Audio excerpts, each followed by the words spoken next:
Olá, você está no podcast Mercado ISG.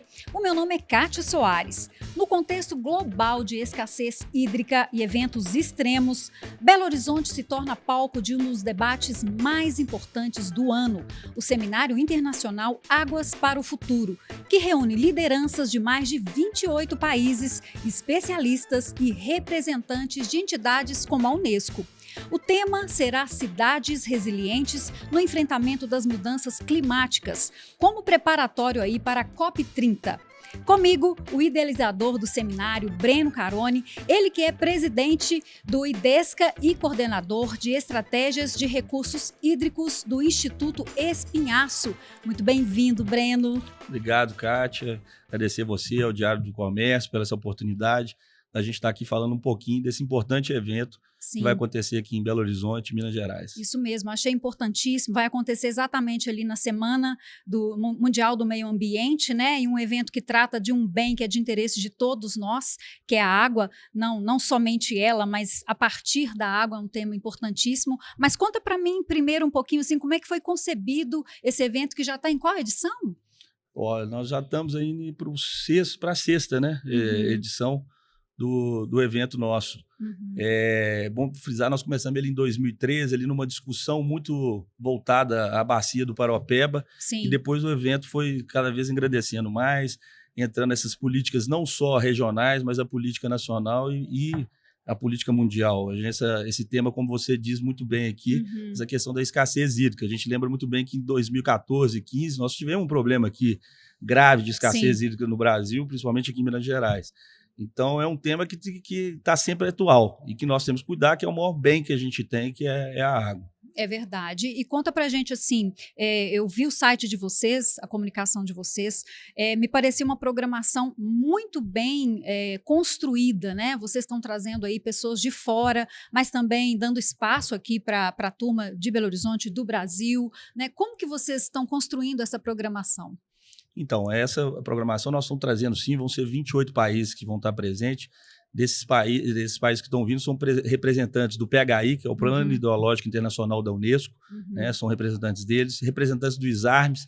Então, a maioria desses países que estão vindo são aqui das Américas, que pega da América do Sul, Norte, Central, o Caribe ali, e também da Europa, que estão vindo 5 países que estão vindo. Bom lembrar também que nós estamos trazendo os países de língua portuguesa, que também vão estar aqui presentes também. Então, isso é interessante, porque aí entra um outro continente, que é o continente africano, que vai estar participando. Mas a gente não pode deixar que no Brasil tem muitas pessoas boas e técnicos bons, que sabem muito bem do tema e que debatem mundo afora esse bem tão precioso nosso, que é a água e a questão das mudanças climáticas. Então, são 3 dias de debate que vão ser muito importantes, com muitas pessoas que sabem não só do tema, mas vão vir da área acadêmica, da área privada e também das prefeituras, governos que a gente está articulando para que esteja presente, porque é um tema que agora que todas as cidades têm que estar se atualizando, que é sobre as mudanças climáticas. A gente precisa falar da representatividade do Brasil para o mundo, né? Quer dizer, o mundo também está de olho no Brasil por conta da nossa riqueza, que a gente fala, né, na questão da água. Hoje mesmo eu estava vendo na rede social que, em função do uso da inteligência artificial, que está essa loucura aí fora, né, que está havendo um consumo muito maior de água e que tem empresas aí de inteligência artificial comprando terrenos no Brasil. Não sei até que ponto, né, isso é verídico, mas assim, isso assusta também a gente, né? E nesse contexto, o Brasil ele é um espaço fundamental, porque aqui, graças a Deus, a gente, mesmo tendo passado por crises hídricas, mas aqui a gente tem água, né? Sim, aqui no Brasil a gente tem muita água. E aí que o mundo todo se olha para cá.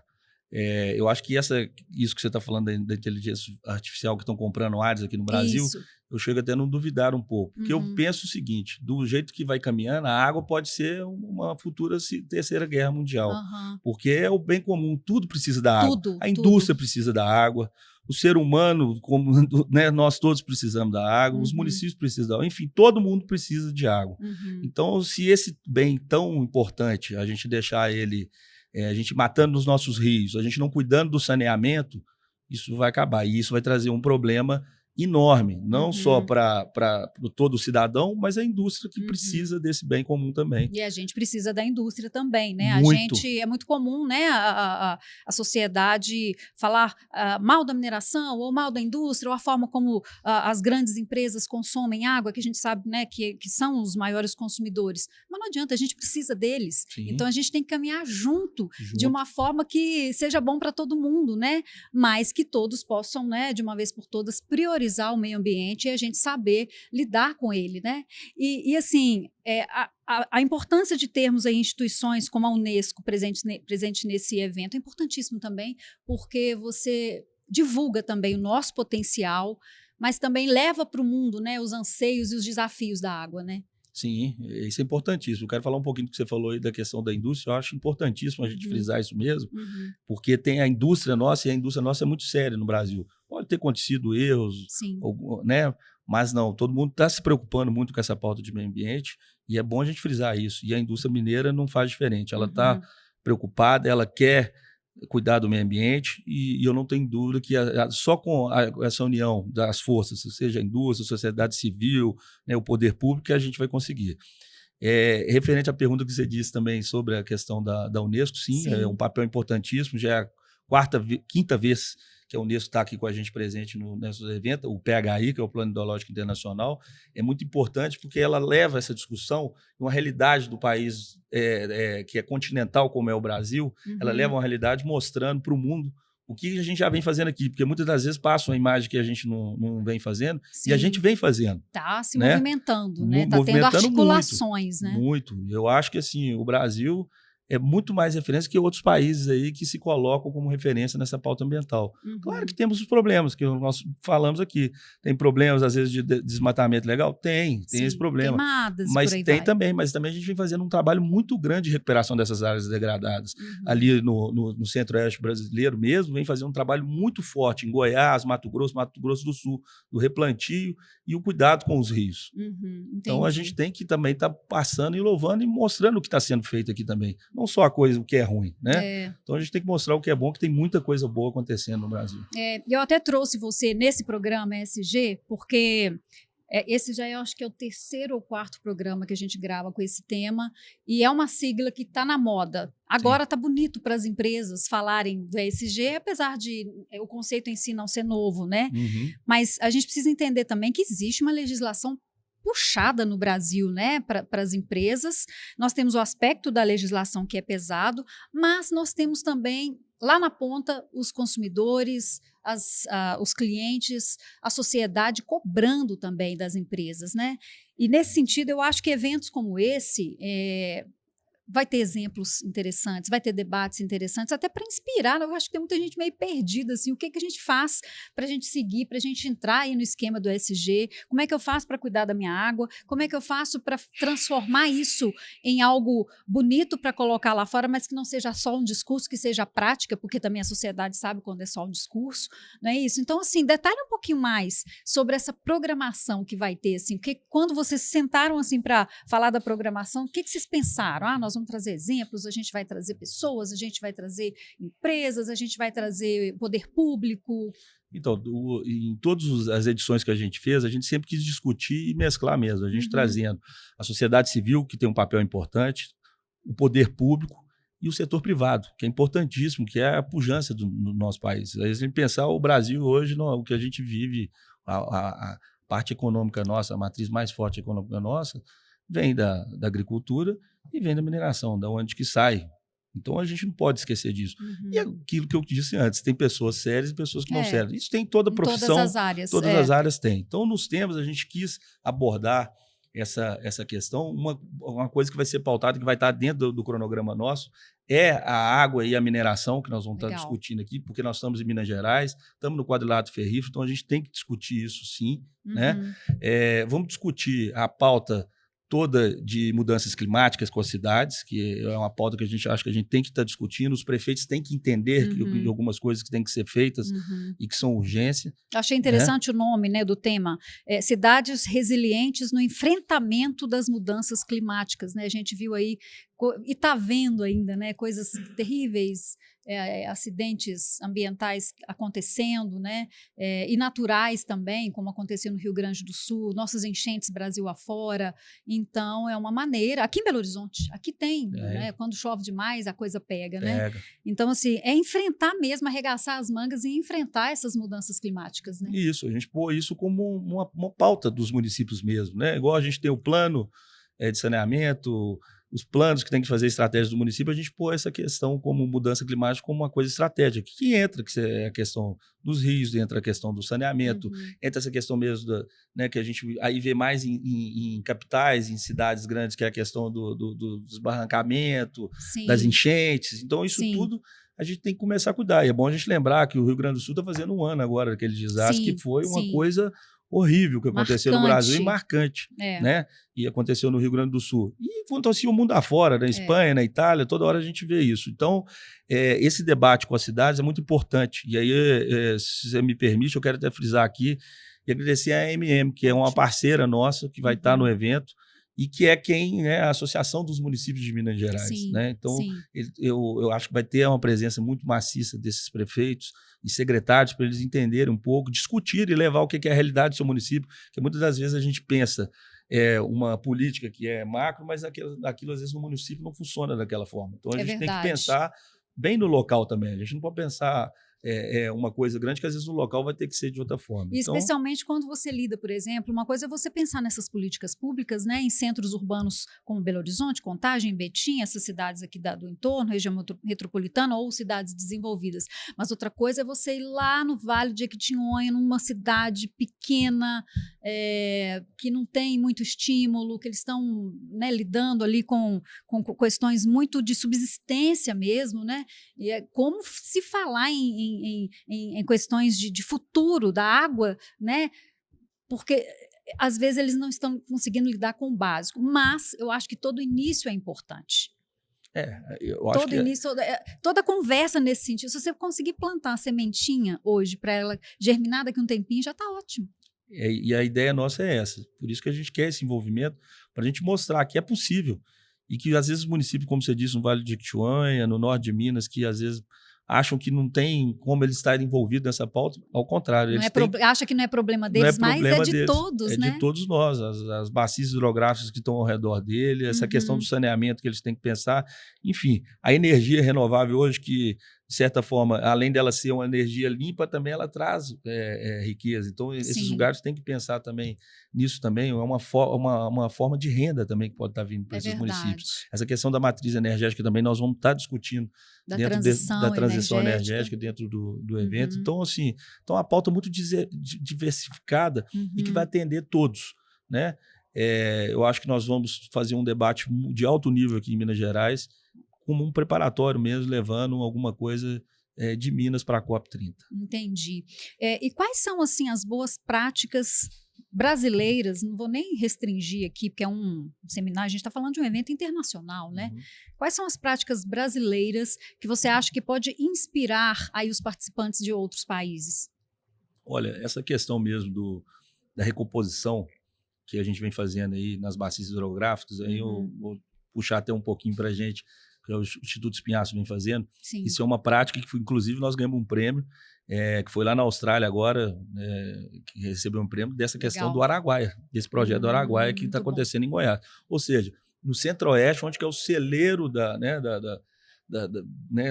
soja, de tudo ali do Brasil ali, e eles vêm fazendo no estado de Goiás um trabalho forte com a parceria de todos os produtores com o Instituto Espinhaço fazendo a recomposição. Isso é uma coisa que o Brasil já vem fazendo, não só nós, Instituto Espinhaço, e outros vêm fazendo também, essa questão da recomposição. O Brasil vem cuidando muito das suas matas. A gente pode falar assim, empresas grandes mesmo, como você diz aqui, a questão da legislação, hoje tem áreas que a gente tem que são preservadas graças a essas empresas, que elas tiveram que dar como contrapartida. Sim. Então, eu acho que o Brasil vem dando exemplo numa série de coisas. Essa questão da matriz energética, também eu acho que o Brasil tem um potencial enorme. E eu acho que está caminhando para isso. E eu acho que nós vamos ser uma potência nessa questão da matriz energética. Então, nós temos muito o que fazer. Acho que assim, na Europa, eles falam muito, fizeram muitas coisas. mas também devastaram muito. E agora todo mundo olha para o Brasil, é aquela história, né? Todo mundo olha para o Brasil, tá a floresta amazônica aí, não pode mexer. Vamos tomar conta vamos que tomar é nosso, né? Nós vamos tomar conta. O governador Helder Barbalho, ele fala uma coisa muito certa. Nós temos que deixar a floresta em pé, mas ao mesmo tempo nós temos que lembrar que ali moram milhões de pessoas que dependem daquela floresta. Sim. Então a gente tem que ver de que forma a gente vai fazer essa convergência, né, para estar atendendo tanto a floresta em pé, mas atendendo a população também. Muito legal. E desses convidados aí internacionais, agora fazendo um olhar inverso, né? O que você acha que pode vir lá de fora, que pode ser interessante para o modelo brasileiro de atuação, que eu sei que tem muitas especificidades, né? Minas Gerais é de um jeito, o Sul é de outro, o Norte, Nordeste, por aí vai, né? O Brasil, ele tem vários países, né? Isso. O que você acha que pode trazer de fora que possa nos inspirar aqui ou mesmo ser aplicado aqui? Você falou muito bem, Kátia. O Brasil é um continente, então nós estamos, né, de todas as maneiras, acontece de tudo. Pra você ter ideia, o Rio Grande do Sul teve a enchente, ao mesmo tempo teve uma seca horrível. Então, você pensa, no mesmo lugar ele teve uma seca horrível e teve uma enchente, uma devastação que foi horrível. E aí o Nordeste olha de um jeito, o Norte de outra maneira, nós aqui no Sudeste de outro. Então, eu acho assim, eles têm muito a trazer dessa questão das cidades, de como eles vêm pensando as mudanças climáticas. Essa questão do 1,5 grau que todo mundo fala, 1,5 grau do povo não é pouco, não é. A gente tem que começar a pensar essa questão do 1,5 grau. Seja a gente plantando mais árvores nas cidades, para que caia a temperatura, que isso vai ser bom para o cidadão que está do dia a dia, o conforto do cidadão. Então, eu acho que esses temas de como está preparado para essas mudanças climáticas, para essas coisas extremas que vêm, seja de chuva, seja de seca, seja de muito frio, né? Até neve, que não é o caso aqui do Brasil. Eu acho que eles têm muito a trazer disso para nós. E também de legislações que eles vêm discutindo dessa questão, dessa pauta ambiental. Então, eles têm coisas que são avançadas, mas tem muitas coisas que eles têm que também ver com a gente, aprender com a gente para poder estar levando para lá. Entendi. Você considera que a nossa legislação é uma legislação exemplar? Eu acho a nossa legislação boa, às vezes muito dura em umas coisas que não precisariam ser tão duras, sabe? Assim, não vou te especificar assim direto, mas eu acho que tem coisas, por exemplo, essa questão mesmo, a legislação nossa é dura, falamos aqui, mas vamos pensar, no licenciamento, seja do que for, às vezes um licenciamento demora 1 ano, 2 anos. Entendi. E aí eu acho que aí para o empreendedor que está fazendo, que vai trazer, que vai gerar emprego, que vai, né, vai estar preservando, ele vai estar contribuindo com a parte dele também, ambiental, isso para. E aí para o Brasil, você pensando economicamente, é muito ruim. Entendi. Então a gente tem a legislação boa, mas a gente acha que a gente tinha que ser mais, ela tinha que ser mais rápido nessa questão do licenciamento. Mais ágil, né? E isso que ser mais ágil não quer dizer que você não vai ter rigor. Você tem a lei, está ali, você tem que cumprir tudo que está ali. Se você cumprir os critérios... Fiscalizar também, que eu acho que a fiscalização é um outro problema também que a gente tem. Sim. A gente tem boas leis, mas não tem braços para saber se aquilo ali está funcionando, especialmente nos lugares mais remotos, né? Isso é em vários aspectos, mas na questão da sustentabilidade, na questão do meio ambiente, com certeza também acontece. Acontece muito. Então, eu acho que tem que ter isso mesmo. A gente ter a lei, cumprir o que está na lei, e ter mais serenidade para poder o empreendedor também fazer o que tem que ser feito e ajudar o país economicamente. Né? E isso que você falou, fiscalização. Se está ali, está a lei, vamos fiscalizar. Está errado, tem que parar. Está errado, tem que punir. Agora, não está errado, a gente não pode punir por achar. Né? Sim. Tem que punir por um ideal. A gente tem que fazer pelo que está na lei. Se a lei permite, se a lei fala, a gente tem que fazer. É verdade. Agora, e sobre Belo Horizonte aí ocupar ou já estar até ocupando, né, um lugar interessante nesse papel aí das águas no Brasil, né, de ser um lugar desse debate, um lugar de conversa e talvez até de ampliação dessa legislação, esse aprimoramento da legislação. Isso é uma ambição sua, isso é um sonho seu de colocar Belo Horizonte nesse protagonismo? Eu acho que a nossa capital... Você é daqui, né, de Belo Horizonte? Sou de Belo Horizonte, sou nascido em Belo Horizonte. Eu acho que colocar Belo Horizonte no protagonismo, todos nós mineiros e belo-horizontinos queremos isso, né? E não tinha porquê, eu acho que o evento pode colaborar com isso. Eu acho que Belo Horizonte é uma capital que nós temos 2 bacias hidrográficas que abastecem, né? A parte do Paropeba e o nosso Rio das Velhas, né? A nossa Lagoa da Pampulha, nós temos tanta coisa, a Pampulha que é tombada patrimônio da Unesco, né? Também, que é uma coisa maravilhosa. Então, acho que a gente tem que pensar nesse bem comum da água. E acho que Belo Horizonte, sim, tem um papel muito importante. Belo Horizonte, Minas Gerais, para o Sudeste mineiro, para o Sudeste brasileiro. Sim. Então, eu não tenho dúvida que o protagonismo de Belo Horizonte agora, não só com o evento, mas com as políticas que vem fazendo, do município mesmo, que avançou nas políticas públicas voltadas ao meio ambiente. Então, eu tenho certeza que nós vamos somar com isso para que Belo Horizonte tenha mais protagonismo nessa pauta ambiental. Muito legal. E você acha que o evento ele vai funcionar aí como uma agenda de compromissos, como já aconteceram com outros eventos ambientais no Brasil? Você acha que assim, todo ano ou a cada tempo, né, que ele acontecer, você acha que vai ter ali um documento de protocolos, de boas intenções ou metas mesmo, como foi feito no Acordo de Paris, algo nessa linha? Você sonha com isso também? Sim, sempre. A gente sempre tira um documento. E a ideia é que a gente tire um documento no fim das discussões, né, no dia 5, que é o Dia Mundial do Meio Ambiente, que a gente tire um documento, que esse documento seja levado à COP. Né? E mais do que isso, eu acho que tudo que for debatido ali, a gente ter as experiências para que a gente leve para os municípios mineiros, para que todo mundo entenda essa pauta e comece a fazer de alguma forma. Nós não vamos fazer tudo de uma vez, mas começar a construir aquilo que você falou. A gente vai começar a plantar a primeira árvore em cada lugar para que isso possa repercutir o estado afora e, por que não, a gente não ousar em ser Minas ser o estado sustentável, o estado que puxa. A gente já puxa tanta coisa, a gente puxar também mais ainda. A nossa política já puxa muita coisa, né? Para o bem ou para o mal, mas a nossa política ela já é referência, né? Sim. O colégio eleitoral, um dos mais importantes, né? Nós temos vários ex-presidentes ou presidentes eleitos, enfim, nós temos uma grande força política, né?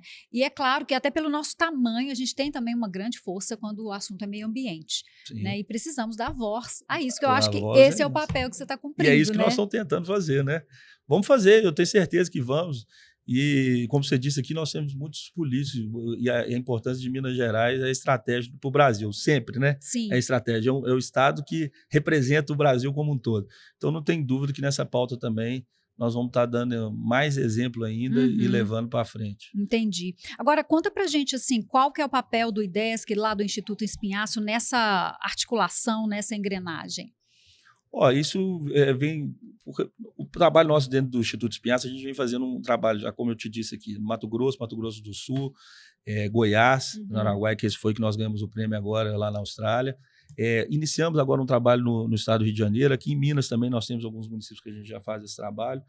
E a gente sempre teve essa discussão, como na pauta internacional a gente participou, eu participei da COP, participei de Fórum Mundial de Água, e daí a gente foi falando, nós temos que trazer isso para dentro, para discutir. A gente não pode deixar essa pauta internacional de fora. E aí lá atrás, como eu disse, lá atrás nós começamos, desde 2013, a fazer essa articulação e fazer esses eventos. É uma forma da gente estar discutindo, né? Vocês falam assim, traz o evento, todo mundo fala, deixa aqui as impressões, fala, é importante, mas depois nas ações. As ações têm que vir disso, da sociedade civil. Não ficar só no plano teórico, só no plano teórico, do poder público, seja ele municipal, estadual e federal, né? E cada cidadão ter esse pensamento e ir levando. Então, a gente está plantando e esperamos que todos colhem essa ideia para poder estar disseminando isso aí para o Brasil, Minas, Brasil afora. E você vai representar, então, a gente lá na COP30, levando aí as nossas demandas, né, no que diz respeito à água. E me conta, qual a sua expectativa da COP30 em si? Como é que você acha que o Brasil está se saindo aí nos preparativos da COP30? Nós vamos estar lá, o Instituto Espinhaço, nós vamos estar presentes lá na COP30, sim, poderíamos faltar, né? Acontecendo no nosso país, dentro da Amazônia, como é que a gente não vai? Olha, eu acho que foi uma jogada muito bacana de trazer a COP30 para o Brasil e ainda mais para dentro da Amazônia, né? Eu acho que todo mundo que tem essa visão, as pessoas de fora, para eles verem o que é a Amazônia mesmo, porque às vezes tem a Amazônia que lê alguma coisa, que viu um vídeo, então eles vão ver a Amazônia. Eu acho que foi uma ousadia do governador Helder Barbalho ter assumido isso, porque não é fácil montar um evento desse tamanho. Eu já fui em COP, é uma coisa monstra. Então, assim, ele foi ousado e está dando conta. Tem muita gente falando aí que não vai dar conta, que não está tendo lugar para hospedar, essa coisa toda, mas as informações que eu tenho que ele está avançando, está conseguindo. Problemas vai ter, porque qualquer lugar do mundo que você for ter, se você for fazer em Paris ou lá em Belém, vai ter algum tipo de problema, né? É verdade. Eu lembro mesmo na COP que eu fui, que foi a Carta de Paris, eu cheguei lá, teve aquele ataque lá de terrorismo, nós tivemos que ficar, foi também um problema, né? Então, eu acho que o governador Helder está avançando, fez um trabalho, revolucionou Belém lá com obras e tudo, que tinha que fazer de infraestrutura. Belém está se beneficiando com esse evento, então está deixando um legado que vai ficar para a população depois. E eu acho que mais do que isso, vai estar mostrando para o mundo a Amazônia de verdade. Entendi. E que outras questões críticas ao evento, que com certeza vão ter, mas que isso não tire o protagonismo do evento em si, né? A discussão da questão da sustentabilidade, a relevância disso para o mundo inteiro. É isso que é importante ali, né? As outras coisas, ok, que mereçam ser criticadas ou faladas ou mencionadas, mas o centro do debate não é esse, porque a nossa sociedade, a gente tem esse hábito, né, de procurar defeito em tudo, né, de procurar criticar tudo. É bonito criticar, né, especialmente em rede social, né? Sim. É perigoso, está ficando um terreno cada dia mais perigoso, mas para além das críticas, que eu acho que precisam ser feitas sim, mas vamos tentar valorizar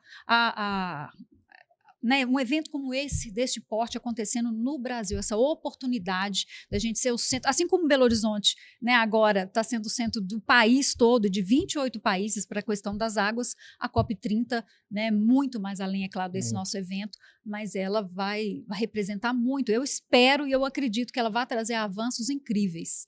Eu não tenho dúvida que o que vai ser a COP30 vai ser um grande evento, isso que você falou é verdade mesmo, os críticos vão ter, defeitos tem, o ser humano a gente erra, nem tudo vai ser perfeito, ainda mais pensando no estado, na cidade, enfim. Mas eu acho que nada disso vai deixar de abrilhantar a COP30 no Brasil, que vai ser um grande evento, e eu espero e tenho certeza que nós vamos tirar muitas coisas dali para que vão fazer a diferença, não só aqui no nosso país, mas mundo afora.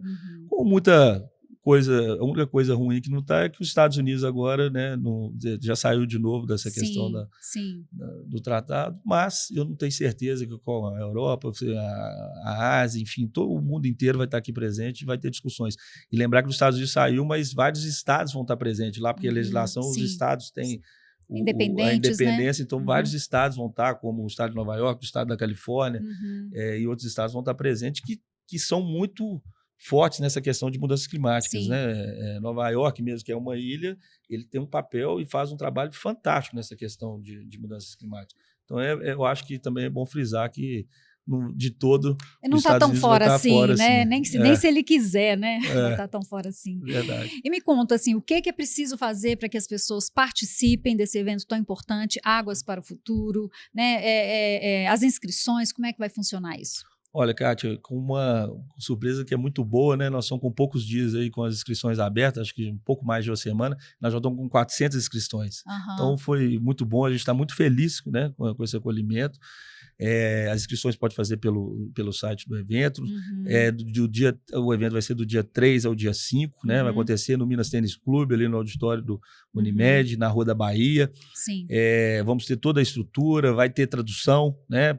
Porque vão ter vários países aqui, então vai ter a tradução simultânea. Ótimo. Então vai ser um evento completo, eu tenho certeza, com conforto para todo mundo. É gratuito. É gratuito. Né? Interessante então, falar isso. Bom frisar, porque a gente quer isso mesmo, para que a população não pode ser uma coisa que seja só para um nicho de pessoas. A gente quer que toda a população esteja presente, seja ela que esteja na academia, que esteja na escola, né? Tem uma escola, já 2 escolas procuraram a gente que está querendo levar pelo menos um dia os alunos. Ótimo. Então, eu achei super interessante. Nós vamos acolher essas escolas para estar presente. As universidades estão presentes. Então, a gente está fazendo um debate amplo entre que vai ter, né, os jovens, a academia, vai ter a sociedade civil, o poder público municipal, estadual e federal.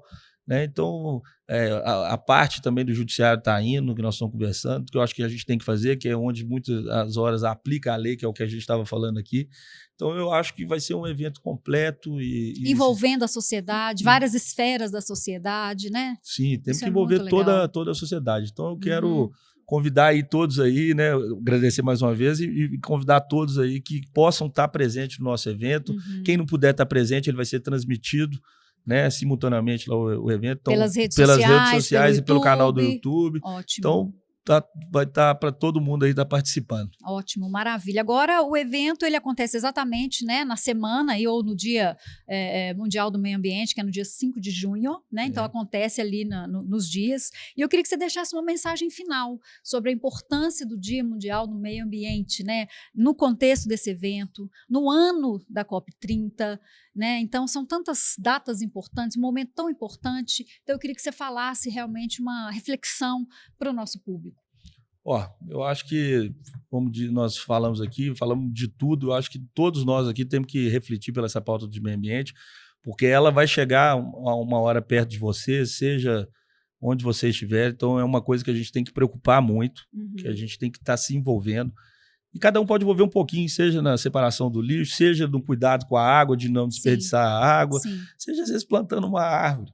Então, eu acho que a gente tem que ter um envolvimento da população no modo geral, e esse evento aqui eu tenho certeza que nós vamos trazer isso, mostrar para a sociedade como um todo a importância desse tão bem que é o meio ambiente. E aí nós vamos estar sendo brindados com tantas pessoas importantes da pauta que vão estar aqui em Belo Horizonte para estar falando na Semana do Meio Ambiente e no Dia Mundial do Meio Ambiente, que é no dia 5, que é onde nós vamos finalizar o evento, e aí a gente quer tirar esse documento e sim, para levar para a COP30, que é um importante evento que vai estar acontecendo no nosso país agora no mês de novembro. Excelente. E assim, Dia Mundial do Meio Ambiente são todos os dias, né? São todos os dias, é isso aí. São todos os dias e depende de cada um de nós em todas as nossas ações e não apenas, né, um dia ou um momento, enfim, de uma data comemorativa, né? A situação ela é urgente, como você bem falou, exatamente. Eu conversei com Breno Carone. Muito obrigada por sua presença, obrigada por essa riqueza de informações. A gente falou aqui, gente, sobre o Seminário Internacional Águas para o Futuro, que acontece, então, de 3 a 5 de junho. Está chegando, faça sua inscrição enquanto dá tempo. E qual que é o site para as pessoas buscarem lá? www.aguasparofuturo.com. Muito obrigada, Breno. Obrigado, Cátia, pela sua presença. Conte conosco aí sempre que houver pautas incríveis como essa. Obrigado, e estamos esperando vocês lá também. Estarei lá, com certeza. Muito obrigada. Obrigada a você que esteve conosco até aqui. Por aqui sempre, boas conversas e bons negócios. Até a próxima.